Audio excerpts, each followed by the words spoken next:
জামাতে ইসলামীর আমির ডাক্তার শফিকুর রহমান বলেছেন, গত 15 বছরে ফ্যাসিস্ট আওয়ামী লীগ বিচার বিভাগ থেকে শুরু করে সবকিছু তছনছ করে দিয়েছে।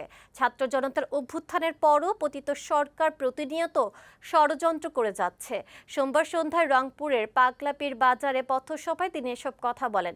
জামাতের আমির বলেন, জনগণের অধিকার হরণ করায় আওয়ামী লীগের ক্ষমা নেই। গণহত্যার দায়ে এদেশের মাটিতেই তাদের বিচার করা হবে বলেও জানান তিনি।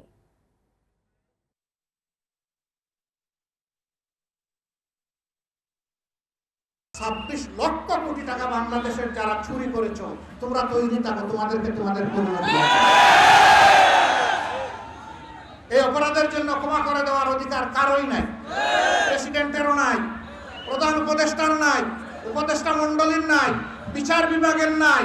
এ হক জনগণের, ওরা জনগণের হক চুরি করেছে।